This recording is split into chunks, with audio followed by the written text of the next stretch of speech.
Coming home from a business trip, I heard frantic pounding from our basement. I broke the padlock and found my husband, filthy, dehydrated, confused. He'd been locked there for 3 days. When I asked who did this, he said, "Your daughter and her new boyfriend. She said she was going to..." The next words shocked me to my core. Where are you watching from today? Drop your location in the comments below and hit that like and subscribe button. Let me back up and tell you how this nightmare began. I'm Margaret Sullivan, 54, and I thought I had the perfect family. My daughter Chloe, 28, had always been my pride and joy. Smart, beautiful, successful in her marketing career. My husband David, 56, owned a small but profitable construction company. We lived in a nice colonial house in suburbia, the kind of place where neighbors still waved and kids rode bikes safely. 3 months ago, everything started changing when Chloe brought home Derek, her new boyfriend, 25 years old, covered in tattoos, with those dead eyes that made my skin crawl. But Chloe was smitten, absolutely head over heels for this guy who had no job, no car, and apparently no shame about mooching off my daughter.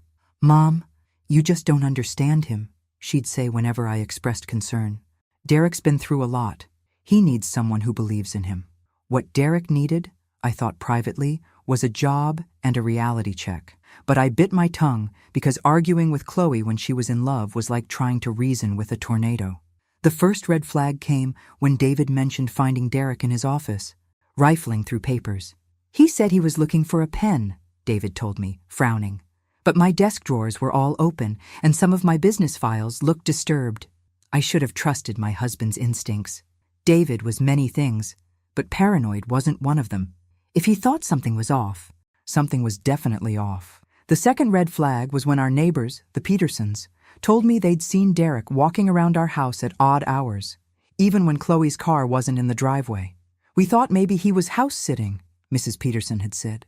But it seemed strange, him being out there at midnight, looking in windows. But the biggest red flag was how Chloe had started treating her father and me. Suddenly, we were obstacles. Suddenly, every family dinner became a battlefield where Derek sat silently while Chloe defended his every flaw and attacked our every concern. "You guys just can't stand seeing me happy," she'd snap. "Derek makes me feel alive in ways you'll never understand." The last normal conversation I had with my daughter was 2 weeks before my business trip. I was leaving for a week-long conference in Seattle, and I asked if she and Derek wanted to house-sit, keep David company.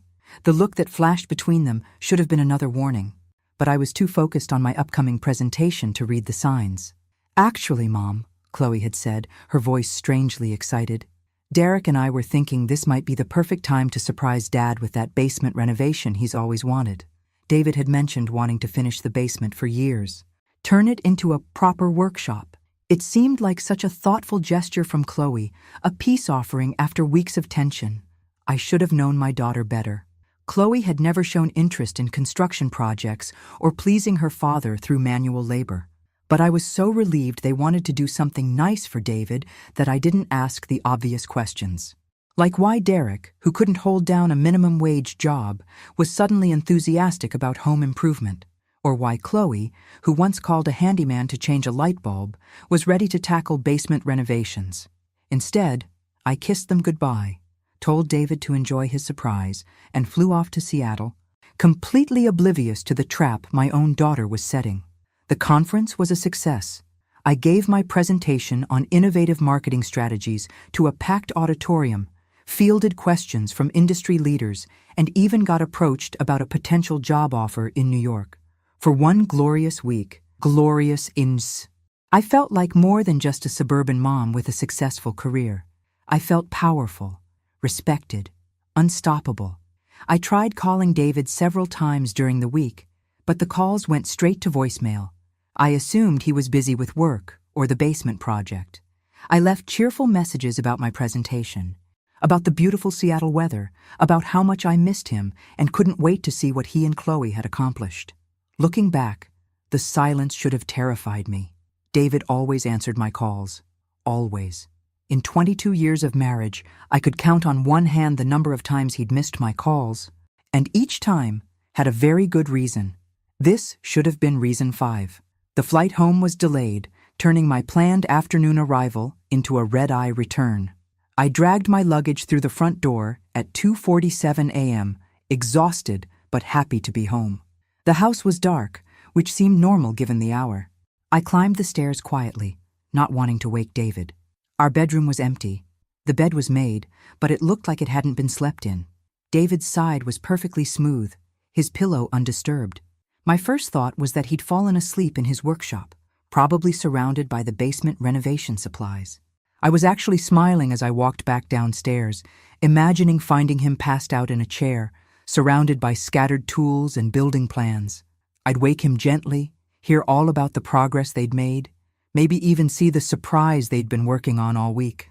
That's when I heard it, faint but desperate. Pounding, coming from below. The basement door was locked with a heavy-duty padlock I'd never seen before. The pounding was coming from directly beneath my feet, weak but persistent, like someone using their last reserves of strength. My heart started racing as a terrible understanding crept over me. I grabbed a hammer from the kitchen junk drawer and smashed that padlock with a fury I didn't know I possessed. What I found in that basement will haunt me for the rest of my life. David was chained to a support beam, wearing the same clothes I'd kissed him goodbye in a week ago. His face was gaunt, his lips cracked, his eyes wild with desperation. A bucket in the corner told me everything I needed to know about the conditions he'd been kept in. "Oh God, David!" I rushed to him, my hands shaking as I tried to unlock the chains. "What happened? Who did this to you?" His voice was barely a whisper. "Your daughter, and that boyfriend of hers. They were going to what?" I demanded, finally freeing one of his wrists. That's when David said the words that changed everything. "They were going to bury me alive tomorrow morning, make it look like I had a heart attack while working in the basement. Chloe said, she said you'd never have to know what really happened." I stared at him, certain I'd misheard. "That's impossible. Chloe would never—" "Margaret, listen to me." David grabbed my hands with what little strength he had left. "They've been planning this for months. Derek's done this before. Your daughter, our daughter, she wants us dead. Both of us." The words hit me like ice water. Both of us. The life insurance policies, the house, everything. But they needed you away first, needed to establish alibis. "Margaret, you're supposed to die in a car accident tomorrow night when you come home from your trip." My legs gave out. I sank onto the concrete floor, staring at my husband in disbelief. This had to be some kind of breakdown, some trauma-induced paranoia. Chloe might be difficult lately, but murder? My daughter was a marketing executive, not a killer. But as I looked around the basement, really looked, I saw things that made my blood freeze. A freshly dug section of floor, maybe 6 feet long and 3 feet wide. Bags of quicklime stacked in the corner. Heavy-duty tarps folded neatly on a workbench that definitely hadn't been there before my trip. "They were going to bury you here," I whispered. David nodded weakly. Derek bragged about it. Said he'd done this twice before, in other states. Said it was easier than you'd think to make someone disappear when their family was in on it. I helped David upstairs, my mind racing. Where were Chloe and Derek now? Did they know I was home early? How long did we have before they came back to finish what they started? As if reading my thoughts, David grabbed my arm. "They're not expecting you until tomorrow evening. That gives us maybe 18 hours to figure out what to do." "What to do?" I stared at him. "We call the police. We tell them everything." David's laugh was bitter. "With what evidence? My word against our daughters?" "Derek's already thought of that. He showed me newspaper clippings about those other murders, Margaret. In both cases, the families claimed the missing person had mental health issues, memory problems. The police never investigated too deeply when grieving families provided such detailed explanations. The pieces clicked together with horrifying clarity. The basement renovation story. It gives them a perfect reason for you to be down there. And when they find my body tomorrow, Chloe will tell everyone I'd been acting strange lately, forgetting things, getting confused.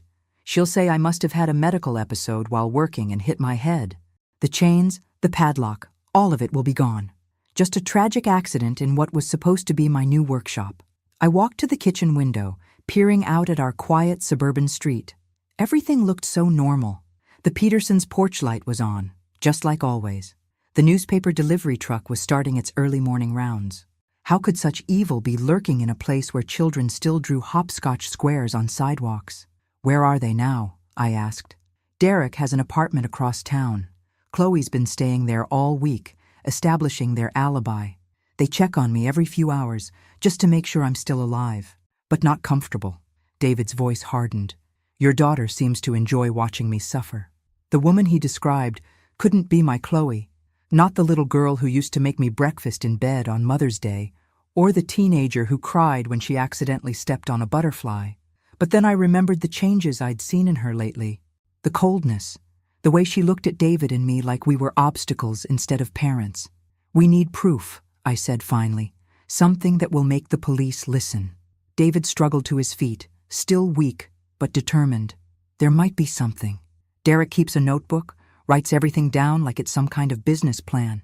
He was showing it to Chloe yesterday, bragging about how organized he was. Where? His apartment. But Margaret, we can't just walk in there. If they catch us. I looked at my husband, this good man who'd been tortured by our own daughter, and felt something cold and deadly settle in my chest. For 28 years I'd been Chloe's protector, her biggest supporter, her safe harbor in every storm. Now I was going to destroy her. Then we'll have to make sure they don't catch us, I said quietly, because one way or another, I'm going to see that notebook. David's recovery was slower than I'd hoped. Even after a shower, food, and rest, he moved like an old man instead of the vibrant 56-year-old I'd married. Every time he winced climbing stairs or struggled to lift his coffee cup, my rage toward Chloe and Derek burned hotter. By noon, we had a plan. David would stay home, call in sick to work, and maintain the appearance that he was fine. I would go to Derek's apartment complex under the guise of surprising Chloe with an early return from my trip. But Margaret, David warned, if that notebook proves what I think it does, we're not just dealing with one planned murder. We're dealing with serial killers. I stared at my reflection in the hallway mirror, adjusting my business blazer. The woman looking back at me looked professional, trustworthy, maternal. No one would suspect her of planning a break-in. Then it's time someone stopped them. Derek lived in Riverside Apartments, one of those complexes where people minded their own business and management asked minimal questions. Perfect for someone with secrets to hide. I parked across the street and watched the building for 30 minutes, noting the security cameras, the entrance patterns, the general flow of residents. At 2:15 p.m., I saw my opening. An elderly woman struggled with grocery bags at the main entrance. I hurried over to help her, following her inside with a warm smile and casual conversation about the beautiful weather. "Are you visiting someone, dear?" she asked as we waited for the elevator. "My daughter," I lied smoothly. "She's been under the weather, so I thought I'd bring her some soup." The woman's face lit up. How thoughtful. I hope she feels better soon. Derek's apartment was 3B. I waited until the hallway was empty, then knocked softly. No answer. I knocked again, a little louder, calling out in my most concerned mother voice. "Chloe? Honey? It's Mom. I got home early from Seattle and wanted to check on you." Still nothing. I tried the door handle, not really expecting it to work. It turned. Derek apparently felt so secure in his criminal genius that he'd left his apartment unlocked. Or maybe he was just that arrogant. Either way, I slipped inside and quickly locked the door behind me. The apartment was smaller than I'd expected, with the kind of sparse, temporary feel that suggested someone ready to disappear at a moment's notice. But what caught my attention immediately were the stacks of notebooks on the coffee table. 3 spiral-bound notebooks, each labeled with a different name and date. Patricia Chen, 2019. Robert Martinez, 2021. David Sullivan, 2023. My hands shook as I opened David's notebook. Page after page of meticulously detailed plans.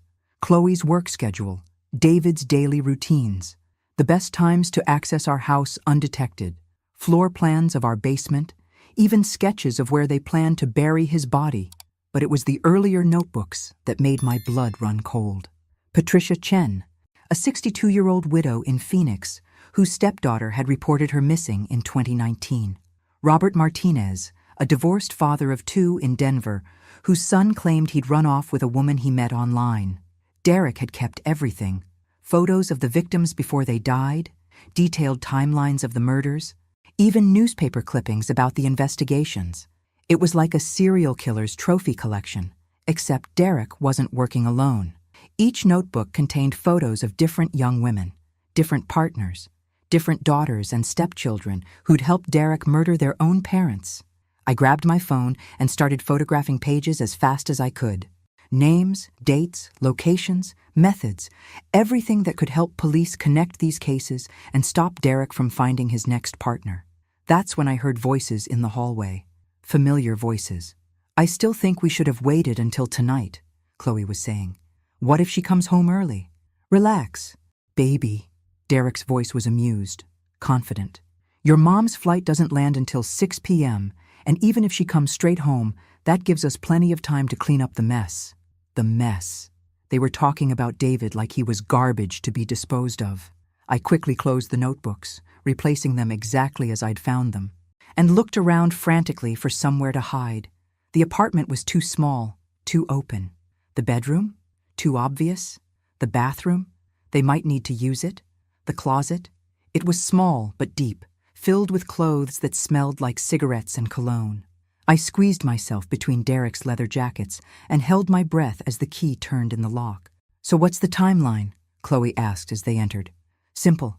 We go to your house at 3, take care of your dad, clean up the basement.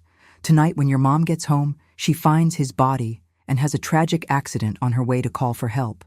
And then?" Derek's laugh made my skin crawl. "Then we wait for the insurance money and plan our next move. I'm thinking somewhere warm this time. Florida, maybe. Lots of lonely widows in Florida." I pressed my hand over my mouth to keep from making any sound. They were already planning their next victim, their next daughter, to seduce and manipulate into murder. "I can't believe I'm actually doing this," Chloe said, her voice smaller now. "Having second thoughts?" Derek's tone turned cold. No, of course not. It's just, he's my dad, you know? Your dad who never believed in you. Your dad who treats you like a child. Your dad who's standing between you and the life you deserve." I wanted to scream. David adored Chloe. He'd worked overtime for years to pay for her college, celebrated every promotion, bragged about her accomplishments to anyone who'd listen. How had Derek twisted that love into something ugly? "You're right," Chloe said finally. "He never really saw me as an adult. And Mom's even worse, always trying to protect me from making my own decisions. After today, baby, you'll never have to worry about anyone controlling your life again." They were quiet for a moment, and I heard rustling sounds. Maybe Derek gathering supplies from somewhere in the apartment. "What about the other families?" Chloe asked suddenly. "The ones in your notebooks. Did they ever figure out what really happened?" Patricia's stepdaughter moved to California with her inheritance. Never looked back. Roberto's son bought a house in Vegas. Also never looked back. Families are funny, Chloe. When someone dies and leaves money behind, people aren't as eager to ask uncomfortable questions as you might think. And if they did ask questions, then they'd have accidents too. The casual way he said it, like discussing the weather, made my blood freeze. How many people had Derek killed? How many families had he destroyed? "Okay," Derek said finally. "Time to go finish this. You ready?" "I'm ready." I waited until I was sure they were gone, then slipped out of the closet and immediately called David. "They're coming," I whispered urgently. "Right now. They're coming to kill you." "Get out of the house," I told David as I ran to my car. "Go to the police station. Go anywhere. Just get out now." "What about the evidence? The notebooks?" I was already backing out of the parking space, my hands shaking on the steering wheel. "I have photos. Dozens of them. We have everything we need." But I was wrong. As I raced through suburban streets, running red lights and praying no cops would stop me, I realized we had photographs of notebooks that could disappear at any moment. We had David's testimony about being imprisoned, but no physical evidence of the chains or padlock. We had my word that I'd seen burial preparations in our basement, but those could be cleaned up in minutes. What we didn't have was proof that would hold up in court against a sweet-faced marketing executive who would claim her traumatized father was having delusions after a medical episode. I called Detective Sarah Morrison, a family friend who'd gone to high school with me. "Sarah, I need you to meet me at my house right now. It's a matter of life and death." "Margaret, what's wrong?" "My daughter is trying to murder her father. And me. I have evidence, but you need to see it now before they destroy it." There was a pause. "Margaret, Are you feeling all right? Maybe you should come to the station and we can— Sarah, please, I know how this sounds, but I'm begging you, just meet me at my house. If I'm wrong, if I'm crazy, then arrest me for filing a false report. But if I'm right and you don't come, David will be dead by tonight. Something in my voice must have convinced her. I'm 10 minutes away. I pulled into my driveway just as Derek's beat-up Honda was pulling out. Through the windshield, I could see Chloe in the passenger seat, her face pale but determined. When she saw me, her eyes went wide with panic. Derek hit the gas, squealing out of the neighborhood. But I'd seen enough. They were running, which meant they'd probably finished whatever they'd come to do. I found David in our kitchen, very much alive but holding a bloody kitchen towel to his forearm. What happened? They came to finish the job, he said grimly. But I was ready for them. When Derek came at me with a syringe, I fought back, managed to cut my arm on broken glass, but I got the syringe away from him. He handed me a plastic bag containing a syringe filled with clear liquid. Evidence. Detective Morrison arrived just as David was explaining how Chloe had stood watch, while Derek tried to inject him with what they claimed was a quick and peaceful way to die. They panicked when I fought back, David continued. Started arguing about whether to just beat me to death and make it look like a home invasion. That's when Chloe saw you pulling in and they ran. Sarah listened to our story with the practiced skepticism of a 20-year police veteran. But when I showed her the photographs from Derek's notebooks, her expression changed completely. These other victims, she said, studying the images. Patricia Chen was one of our cold cases. We never found enough evidence to prove what happened to her. Because her stepdaughter was helping with the cover-up, I explained. Derek has a system. He finds young women with wealthy parents, seduces them, convinces them that murder is the only way to get what they deserve. And you think your daughter— I know my daughter is planning to kill us both for the insurance money. The question is, are you going to help us stop her?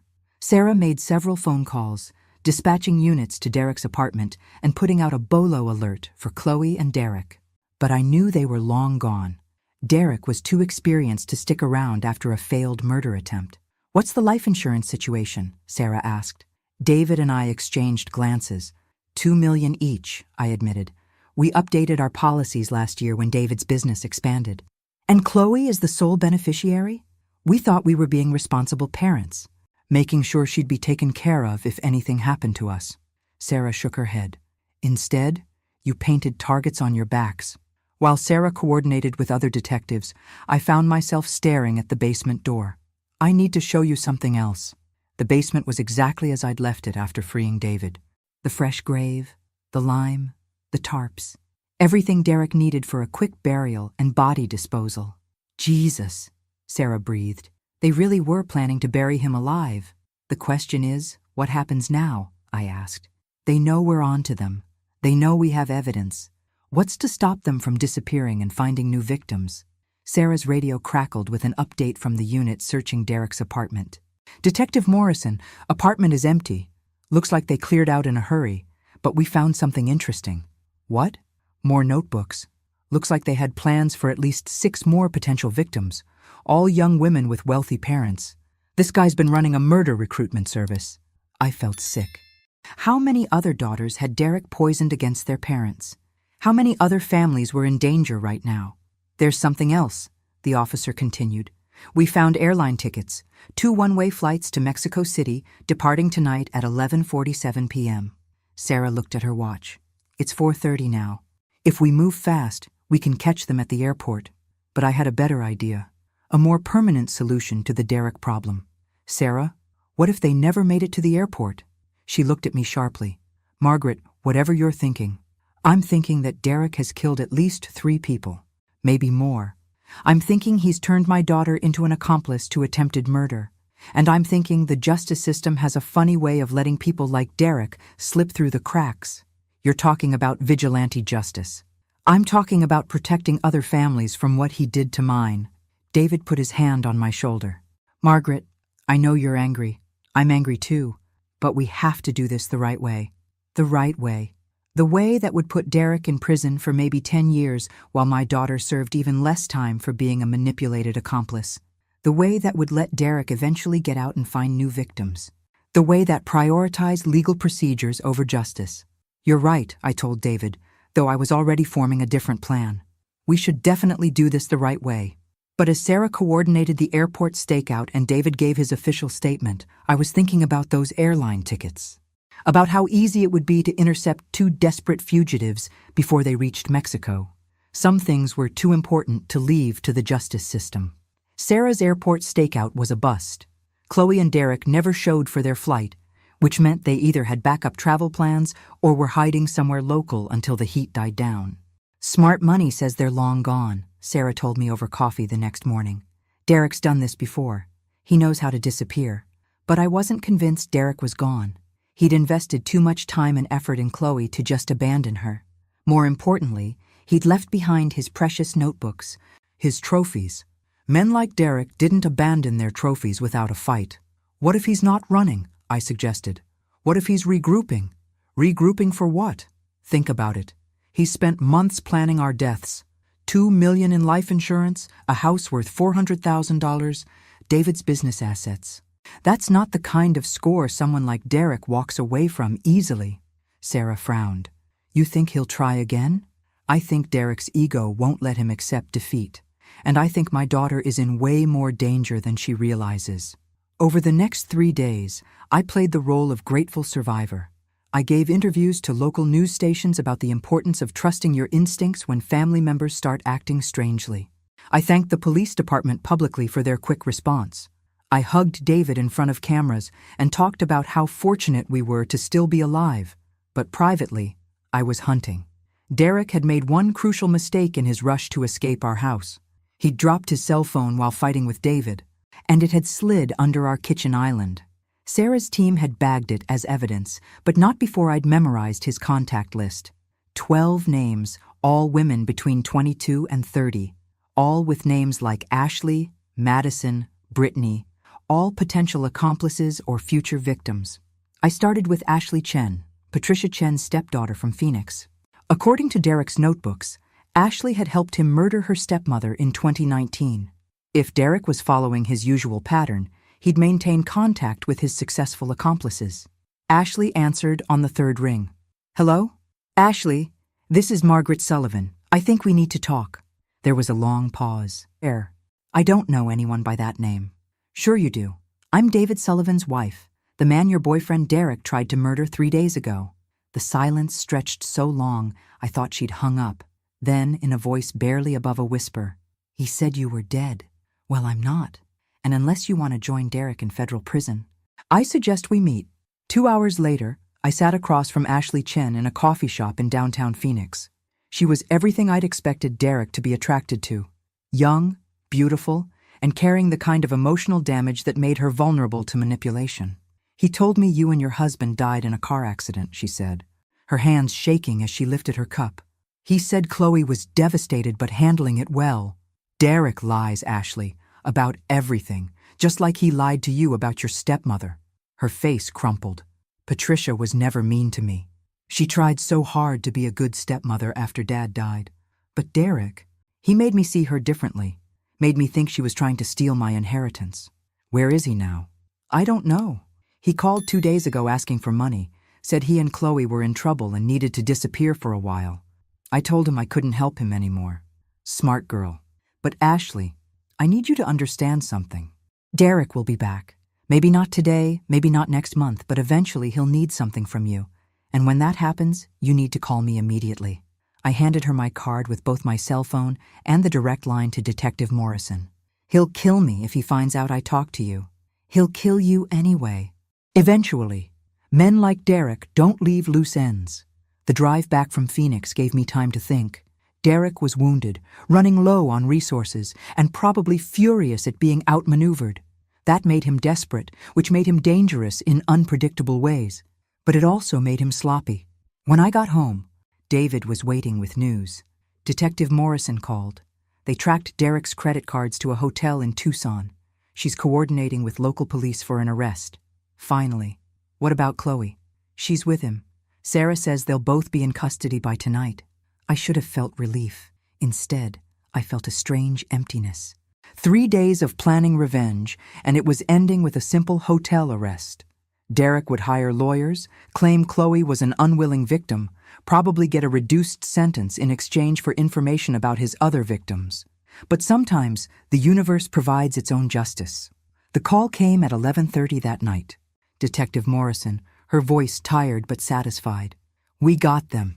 Derek's in custody, no bail. Chloe's cooperating, claiming Derek manipulated her into everything. And do you believe her? I believe she's scared and looking for a way out. Whether she was a willing participant or a victim herself, that's for a jury to decide." I hung up and stared out our bedroom window. Tomorrow, I'd visit Chloe in jail. I'd look into my daughter's eyes and try to understand how Derek had turned her into a potential killer. I'd probably end up feeling sorry for her, maybe even fighting for leniency. But tonight, I allowed myself to feel satisfied. Derek was caught. His notebooks would help authorities solve cold cases across multiple states. Other families would finally get answers about their missing loved ones. "Is it over?" David asked softly. "It's over." Except it wasn't. Because 3 weeks later, while Derek sat in county jail awaiting trial, Ashley Chen's body was found in her Phoenix apartment. Single gunshot to the head, execution style. And according to the medical examiner, she'd been dead for at least 5 days. Which meant Derek had killed her before I'd ever met with her in that coffee shop. Which meant someone else had been impersonating Ashley during our conversation. Someone who now knew exactly who I was and how much I'd learned about Derek's operation.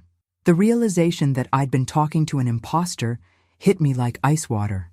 If Ashley Chen had been dead for days before our meeting, then whoever I'd met in Phoenix was part of Derek's network.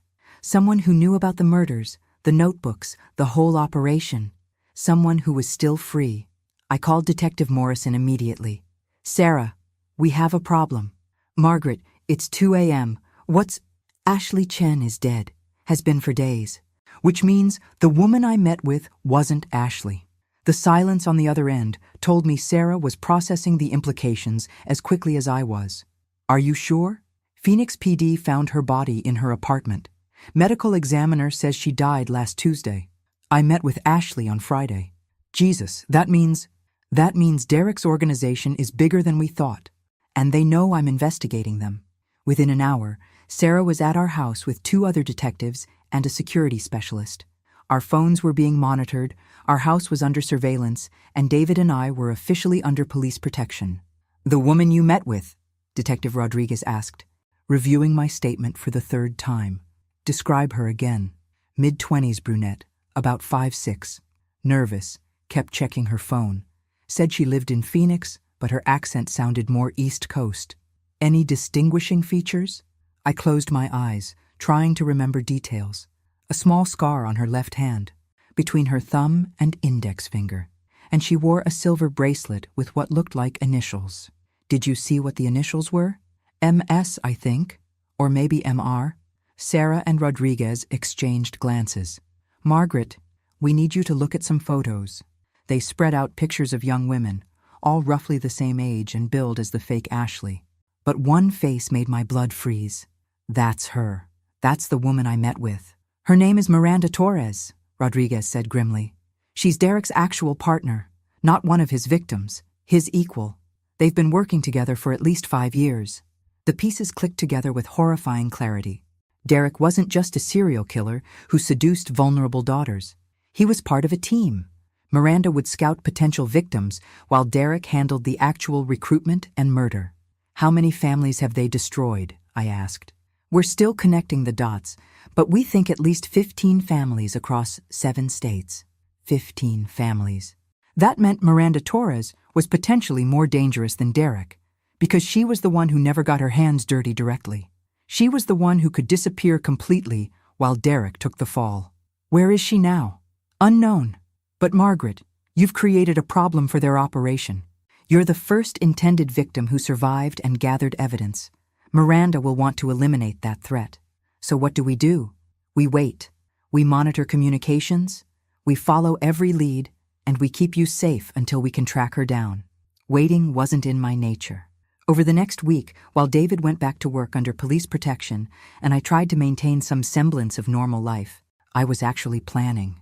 Miranda Torres had made a crucial mistake in meeting with me. She'd revealed that Derek's organization was still active, still hunting, But more importantly, she'd shown me that they were worried enough about my evidence to risk direct contact.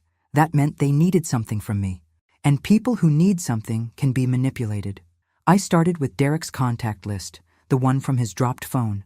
If Miranda was his partner, she'd be communicating with the same network of accomplices and potential victims. I began calling every number, posing as a social worker following up on family welfare cases. Most calls went nowhere. Wrong numbers, disconnected lines, people who had no idea what I was talking about. But 3 calls got interesting responses. "I already told the other lady I don't need any services," said a young woman in Denver. "The one who called last week asking about my stepfather." "Other lady?" "Yeah. She said she was from some kind of victim support group for people dealing with difficult family relationships. But something about her seemed off. Miranda was still hunting, still looking for vulnerable daughters with wealthy parents." The second interesting call was to a number registered to someone named Jennifer Walsh in Miami. But when I called, the woman who answered had a distinctly different accent than what I'd expect from someone living in Florida. "Jennifer's not available," the woman said quickly. "Can I take a message?" "This is about the family consultation services. Jennifer expressed interest in our program for adult children dealing with inheritance conflicts." "Oh, yes, she's very interested. When can someone meet with her?" I scheduled a meeting for the following week, knowing I'd found another member of Miranda's network. But the third call was the jackpot. The number was registered to a Michael Santos in Las Vegas. When I called, Miranda Torres answered the phone. "Hello, this is Margaret Sullivan," I said sweetly. "I believe we met in Phoenix last week to discuss Ashley Chen's situation." The silence lasted so long, I thought the call had dropped. "Miss Sullivan," Miranda said finally, her voice ice cold. "I was wondering when I'd hear from you again." "I'm sure you were. Now let's talk about what you really want." "What I want is for you to stop interfering with things you don't understand." "I understand perfectly. You and Derek have been murdering parents for their money. You recruit their own children to help. And now you're worried I'm going to expose your entire operation. You have no idea what you're dealing with. Then why don't you explain it to me? Face to face this time. No more hiding behind dead women's identities." Another long pause. Then, "You want to meet? I want to end this, one way or another. Tomorrow, 2 p.m. There's a warehouse district on the east side of town near the old textile mill. Come alone. And if I don't, then your husband dies. Your neighbors die. Anyone who's helped you dies. This ends tomorrow, Miss Sullivan. The only question is whether it ends with just your death or a lot more." She hung up. I sat staring at my phone, my heart racing. I'd just arranged a meeting with a serial killer who'd already proven she could eliminate anyone she saw as a threat. But I'd also just given her exactly what she wanted, a chance to end the problem permanently. The question was, did she realize I was giving her the opportunity to walk into a trap? I didn't tell David about the meeting. I didn't tell Detective Morrison. I didn't tell anyone, because what I was planning wasn't exactly legal. Miranda Torres had killed at least 15 people and was actively hunting for more victims. The justice system would give her lawyers, appeals, maybe even a plea deal in exchange for testimony about Derek's other crimes. She'd serve 20 years, get out in her 40s, and probably start killing again. That wasn't acceptable. At 1:45 p.m. the next day, I parked 3 blocks from the abandoned textile mill and walked to the meeting site. I wore a wire that Detective Morrison didn't know about, one I'd purchased from a private investigator downtown. Whatever happened in that warehouse, there would be a recording. The building was exactly what I'd expected from a serial killer's choice of meeting place. Isolated, crumbling, with multiple exits and plenty of space for disposing of bodies. Miranda had clearly done this before. I found her waiting in what used to be the main factory floor, surrounded by rusted machinery and broken windows that cast strange shadows in the afternoon light.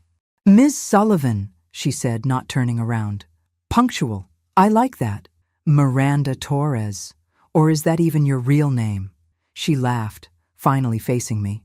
In person, she was smaller than I'd expected, maybe 5'4", with the kind of forgettable face that would be perfect for her line of work. "My real name isn't important. What's important is what happens next. What happens next is you tell me about the other victims, all of them, and then you turn yourself in.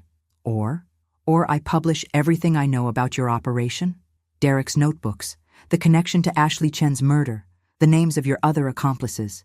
I've got enough evidence to destroy your entire network. Miranda smiled. Ms. Sullivan, I think you're confused about who has the power here. She pulled out her phone and showed me a live video feed. David was in our kitchen, making coffee, completely unaware that someone was filming him through our window. It would be so easy, Miranda continued.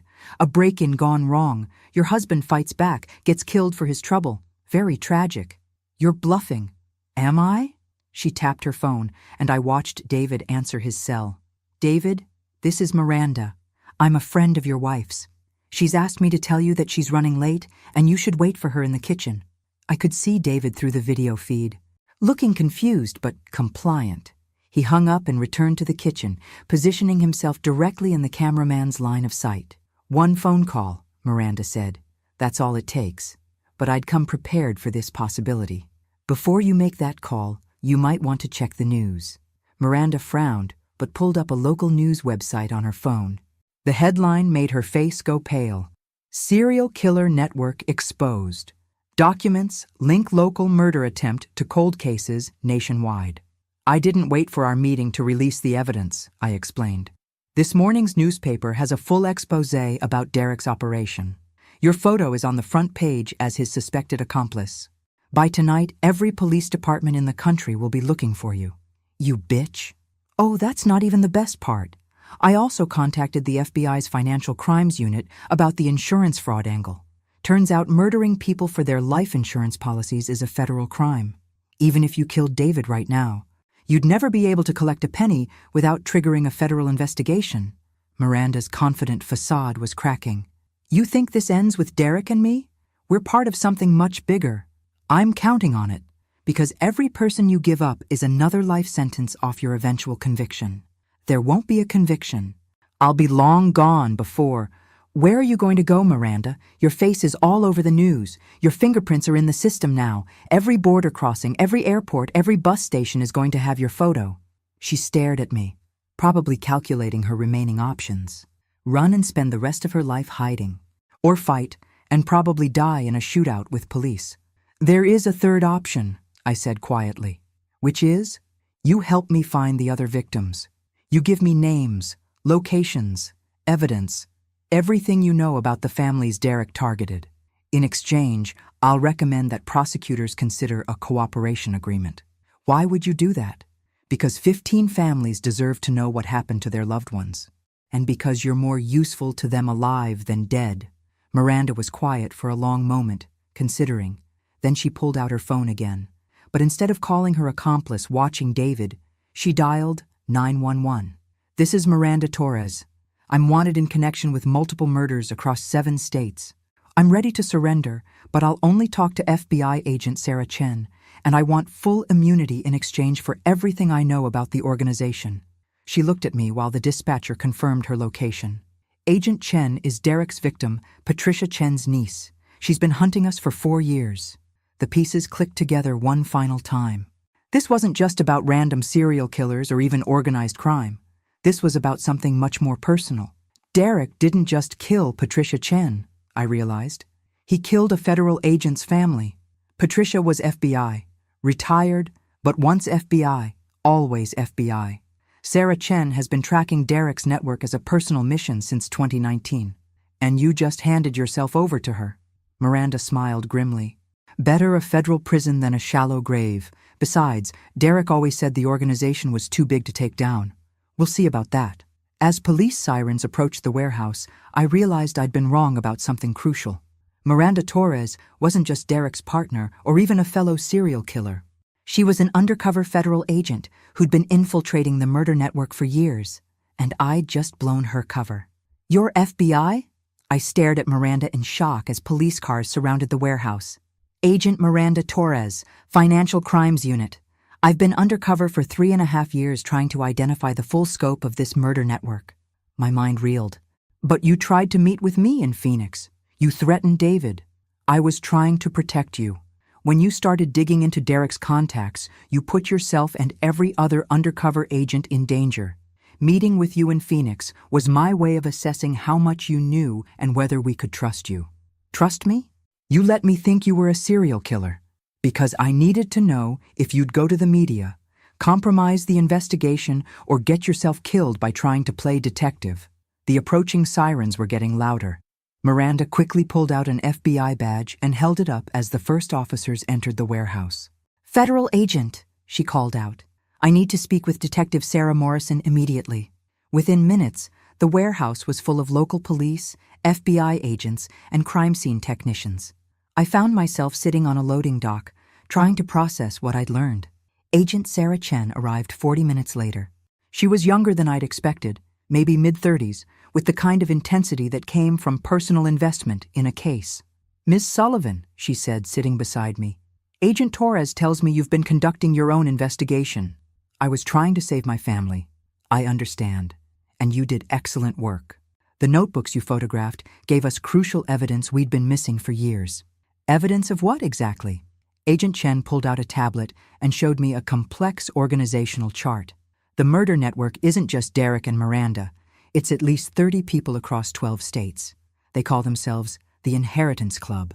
The chart showed connections between dozens of names, with Derek's photo at the center of one branch and several other photos leading their own branches. Each branch leader, like Derek, recruits and trains accomplices, usually young women with family money issues. They provide them with fake identities, legal documents, and most importantly, targets. Targets? Wealthy parents and step-parents whose children might be vulnerable to manipulation. The organization does extensive research, financial records, family dynamics, psychological profiles. By the time someone like Derek approaches a potential accomplice, they know exactly which emotional buttons to push. I studied the chart more closely. How many people have they killed? We've confirmed 87 murders over the past 8 years, but we think the real number is closer to 150. The magnitude was staggering. And Chloe? Your daughter was recruited by Derek approximately 4 months ago. They'd been watching your family since last year, mapping your routines, David's business assets, your insurance policies. But why Chloe specifically? Agent Chen's expression softened. Your daughter has been struggling financially. Student loans, credit card debt, a salary that doesn't match her lifestyle expectations. The organization specifically targets young adults under financial pressure who have parents with substantial assets. So this was never about love. Derek never cared about Chloe at all. Derek is a sociopath who views human beings as tools. Your daughter was simply the most efficient tool for accessing your family's wealth. The realization hit me like a physical blow. Everything Chloe had said about Derek making her feel alive, about finding someone who understood her, had been carefully calculated manipulation. Where is she now? County jail? Cooperating with our investigation. Ms. Sullivan, your daughter is a victim here too. Derek used sophisticated psychological manipulation techniques to convince her that murdering you and David was not only justified, but necessary for her survival. Will she be prosecuted? That depends on several factors. How much she knew about Derek's other crimes, whether she took any independent actions to harm you or David, her willingness to testify against other members of the organization. Agent Torres approached us, no longer playing the role of cold-blooded killer. "Ms. Sullivan, I owe you an apology and an explanation. I'm listening. When you contacted Ashley Chen's number, you actually reached me. I'd been using her identity to communicate with other cells in the organization. Your call told me that someone outside law enforcement had connected Derek to Patricia Chen's murder. So you decided to test me. I decided to see if you were trying to help or if you might accidentally compromise years of investigative work. Your meeting with Ashley proved you were smart enough to be useful and motivated enough to be dangerous. Dangerous to whom? To yourself, primarily, but also to other families the organization is currently targeting. When you started publishing evidence, you forced them to accelerate their timeline for several planned murders. Agent Chen showed me more photos on her tablet. 3 families in different states were supposed to die over the next 6 months. Thanks to your evidence, we were able to warn them and take the assigned killers into custody. So I helped? You saved at least 6 lives. But you also put Agent Torres's cover at risk and nearly got yourself killed in the process. I looked at Miranda Torres. This woman who terrified me for days. How long will it take to round up the entire network? We arrested 15 people yesterday. With Derek and Miranda's cooperation, we expect to arrest another 20 within the week. The organization's leadership structure is complex, but we've been mapping it for years. And the families who lost loved ones? We'll finally get answers. And justice. As the afternoon wore on, I gave detailed statements to multiple agents and detectives. I turned over all the evidence I'd gathered, answered questions about Chloe's behavior patterns, and provided character references for David and myself. But the question that haunted me was what happened next. Derek would spend the rest of his life in federal prison. The organization he'd worked for would be dismantled. Other families would get closure. And Chloe, my daughter who'd been turned into a potential killer by expert psychological manipulation? Ms. Sullivan, Agent Chen said as we wrapped up, there's something else you should know about your daughter. What?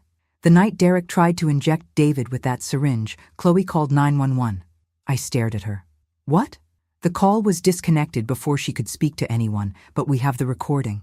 She dialed 911 and said, "I think someone's going to get hurt," before Derek took the phone away from her. She was trying to stop it?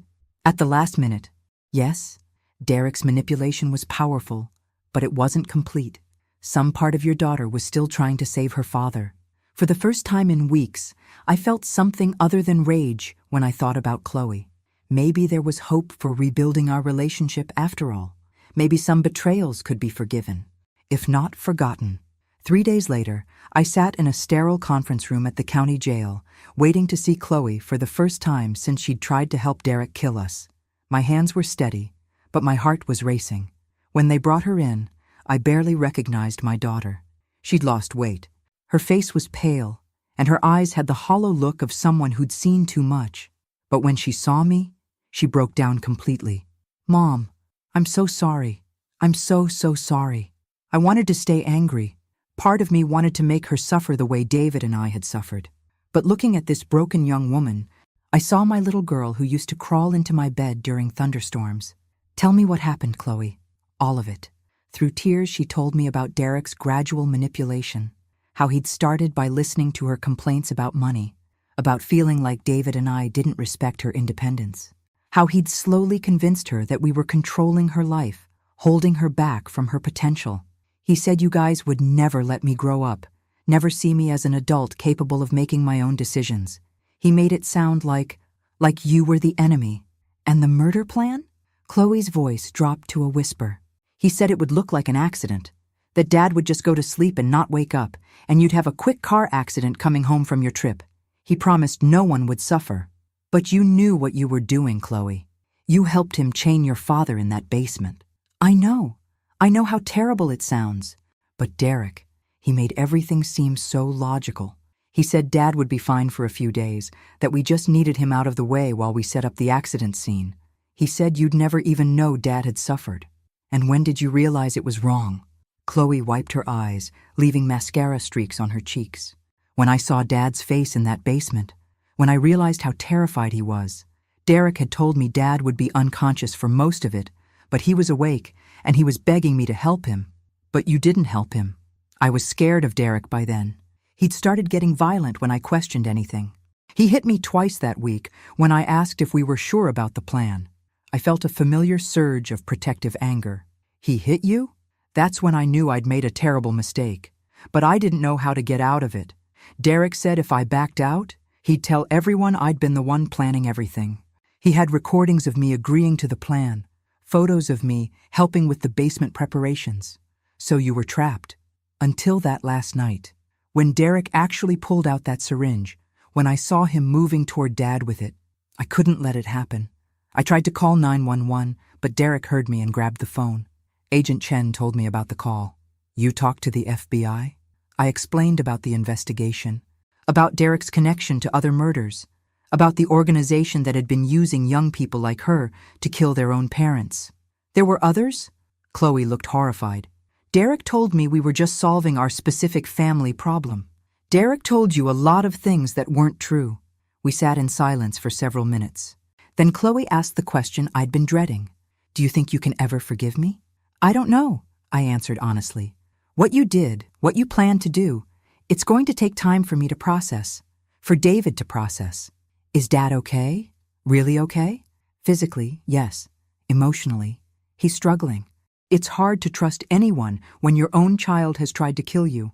Fresh tears started down Chloe's face. I've destroyed everything, haven't I? Not everything, but close to it. What happens now? To me, I mean. That depends partly on you. The prosecutor is offering a plea deal if you testify against Derek and provide information about any other organization members you might have met. I'll do it. I'll testify against anyone you want. It also depends on David, whether he's willing to support leniency in exchange for your cooperation. And you? What do you want to happen to me? I studied my daughter's face, looking for signs of the manipulation and coldness I'd seen when she was with Derek. Instead, I saw genuine remorse and terror about her future. I want you to get help, real psychological help, to understand how you let someone convince you to murder your own parents. I want you to take responsibility for your choices, even if Derek influenced them.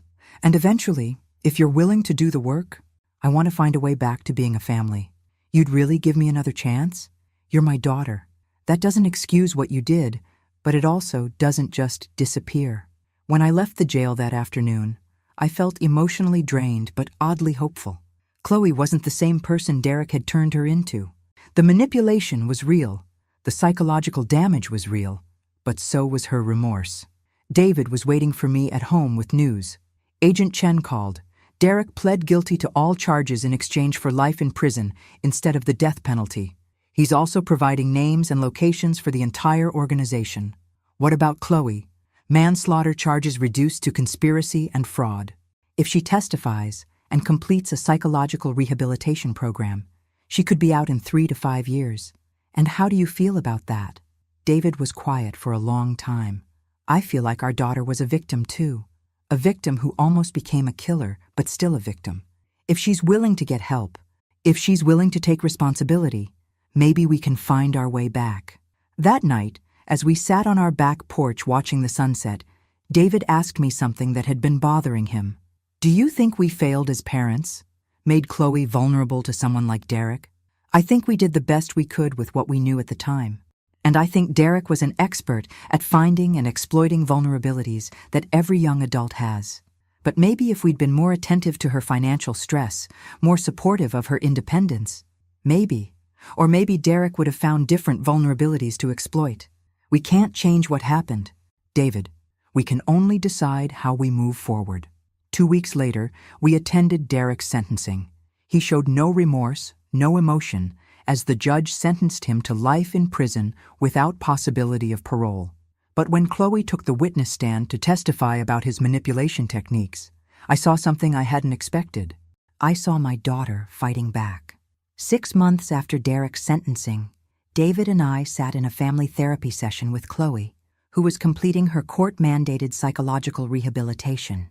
She'd been released on probation the previous month, and this was our first attempt at structured reconciliation. Chloe, the therapist said gently, can you tell your parents what you've learned about Derek's manipulation techniques? My daughter looked older than her 28 years, more serious, but also clearer somehow. Derek used what's called guided radicalization. He started by validating my existing frustrations, money stress, feeling like my parents didn't respect my independence. Then he gradually escalated those frustrations into resentments and eventually into justifications for extreme action. And how do you feel about your parents now? Grateful, ashamed, hopeful. Chloe looked directly at David and me. I understand now that everything Derek told me about you guys was designed to isolate me from my support system. You weren't trying to control me, you were trying to protect me, and I almost destroyed that protection forever. David leaned forward. Chloe, I need you to understand something. What happened in that basement? The fear I felt. That's going to take time for me to process. But I also need you to know that I love you, and I want to find a way back to trusting you. I know I have to earn that trust back, maybe for the rest of my life. Maybe, I said, but you're willing to do the work, and that matters. After the session, the 3 of us went to lunch together. It was awkward, careful, but it was a start. Chloe told us about her new job at a nonprofit helping other families affected by financial fraud. She'd found purpose in using her experience to prevent others from falling victim to similar manipulation. The FBI asked me to consult on their training materials, she said. Help them understand how someone like Derek can turn family love into a weapon. Are you comfortable with that? David asked. I think it's important. There are other organizations like Derek's still operating. If my story can help identify and stop them, then maybe something good can come from all this. Over the following months, our family slowly began to heal. Chloe attended therapy twice a week, completed her community service, and gradually rebuilt relationships with her old friends who'd been concerned about Derek from the beginning. David and I went to couples counseling to process our own trauma from the experience. We talked about trust, about how to recognize manipulation, about what we'd learned about ourselves and each other. I keep thinking about how close we came to losing everything, David said during one session. Not just our lives, but our family, our sense of safety in the world. But we didn't lose everything, I reminded him. We lost some things. Innocence, maybe, a certain kind of trust. But we also gained things. Strength, appreciation for each other, understanding about how much our family actually means to us. A year after Derek's arrest, Agent Chen contacted us with an update on the investigation. The Inheritance Club had been completely dismantled. 47 people were convicted in connection with the organization, and over 100 murders had been solved across 15 states. Your evidence was crucial, she told us. Those notebook photographs led us to witnesses and accomplices we never would have found otherwise. What about the families, the ones who lost people? Finally getting closure, and in some cases, recovering assets that had been stolen. Derek's organization had been systematically looting their victims' estates for years. 2 years after the basement incident, Chloe graduated from her psychological rehabilitation program with honors. The judge officially terminated her probation, and she was legally free to rebuild her life however she chose. She chose to stay close to home. I spent so much time running from family, thinking independence meant rejecting everyone who cared about me, she explained over dinner at our house. I don't want to make that mistake again. David reached across the table and took her hand. You'll always be our daughter. No matter what happened, no matter what choices you made, that never changes. I know that now. I just wish I'd known it before. That night, as David and I cleaned up after dinner, I reflected on everything we'd been through. The terror, the betrayal, the slow process of forgiveness and healing. Do you ever regret not having Derek killed instead of arrested? David asked suddenly. I considered the question seriously. Sometimes, when I think about the families he destroyed, about how close he came to destroying ours, but then I remember that killing him wouldn't have stopped the organization. It wouldn't have saved those other potential victims. It wouldn't have given Chloe the chance to come back to us. So justice was more important than revenge? Justice gave us back our daughter. Revenge would have just made us killers too. 3 years later, I published a book about our experience. The Basement, How One Family Survived a Murder Plot, became a bestseller and helped law enforcement agencies nationwide recognize the signs of inheritance-based murder conspiracies. Chloe wrote the epilogue. My mother saved my life twice, she wrote. Once, by discovering the truth about Derek's plan, and once by choosing forgiveness over revenge. She gave me the chance to become the person I was meant to be, instead of the killer Derek tried to turn me into. Not every family gets that second chance. I'm grateful every day that mine did. Derek died in federal prison 18 months later, stabbed by another inmate who'd lost his own family to a similar inheritance murder scheme. I felt no satisfaction in his death, only relief that he could never hurt another family. Miranda Torres left the FBI and now works as a consultant, helping families recognize the signs of financial manipulation and inheritance fraud. She sends us a Christmas card every year, thanking us for our inadvertent assistance in bringing down the most sophisticated murder network in modern American history. And Chloe? Chloe is engaged to a social worker she met through her nonprofit work, someone who knew her whole story before he fell in love with her, who understands both her capacity for being manipulated and her strength in fighting back from it. Their wedding is next month. David will walk her down the aisle, and I'll probably cry through the entire ceremony. But they'll be tears of joy this time.